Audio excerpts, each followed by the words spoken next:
నమస్తే friends, welcome to Sudha vlogs. నేను మీ సుధా. ఈ రోజు అయితే నేను సింపుల్ గా చికెన్ ఫ్రై ఎలా చేయాలో మీతో షేర్ చేసుకోబోతున్నాను. దీనికోసం మనకి కావాల్సిన ఇంగ్రీడియంట్స్ ఒక ½ కిలో చికెన్ అయితే ఫస్ట్ బాగా క్లీన్ చేసుకొని పెట్టుకోవాలి.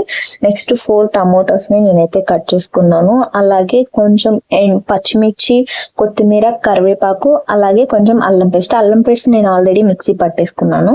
నెక్స్ట్ అయితే బౌల్ పెట్టేసుకొని దీంట్లో 3 గాని 4 గరిటెలు ఆయిల్ యాడ్ చేసుకోవాలి. ఆయిల్ బాగా హీట్ అయ్యేంత వరకు ఉంచి మనం కట్ చేసుకున్న ఈ పచ్చిమిర్చి దీంట్లో యాడ్ చేసుకొని ఇవి బాగా వేగేంత వరకు అలా కొంచెం వేగనివ్వాలి.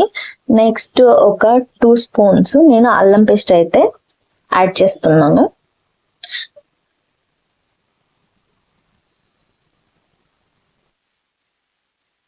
ఈ అల్లం పేస్ట్ కూడా బాగా వేగేంత వరకు, పచ్చివాసన పోయేంత వరకు బాగా వేగనిచ్చేలాగా కలుపుకోవాలి.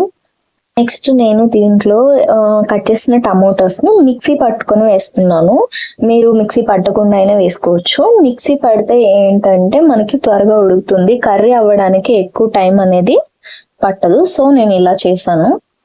నెక్స్ట్ దీంట్లోనే 1 స్పూన్ సాల్ట్ యాడ్ చేసుకోండి.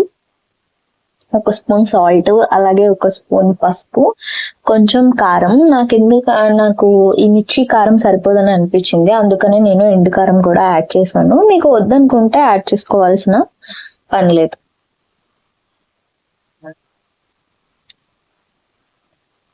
ఇవన్నీ వేసుకొని నేను కొంచెం కొత్తిమీర యాడ్ చేసి ఇవన్నీ బాగా కలిపాను. ఇవి పచ్చివాసన పోయేంత వరకు, బాగా ఉడికేంత వరకు అలాగా 2-3 మినిట్స్ అనేది అలాగే ఉంచాను.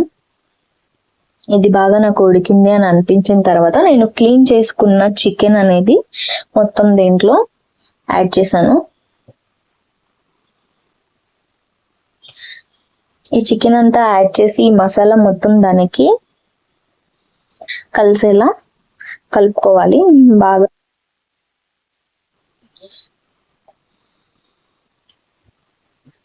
బాగా కలుపుకోవాలి.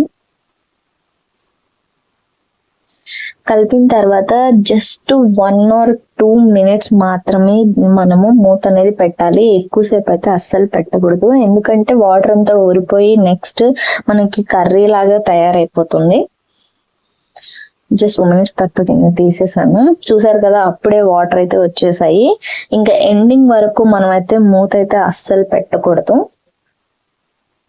ఇలా మంట సిమ్ లో పెట్టి కొంచెం కొంచెంగా ఇలా కలుపుకుంటూ ఉండాలి.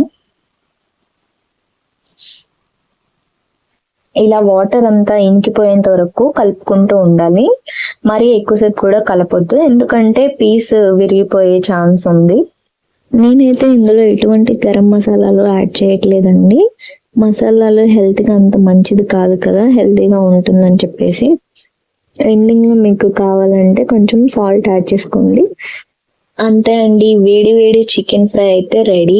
ఎండింగ్ లో కొంచెం కొత్తిమీర యాడ్ చేసుకోండి, ఇంకా బాగుంటుంది. నా రెసిపీ మీకు నచ్చినట్లయితే ఖచ్చితంగా లైక్ చేయండి, షేర్ చేయండి, సబ్స్క్రైబ్ చేయడం మాత్రం మర్చిపోకండి. Thanks for watching.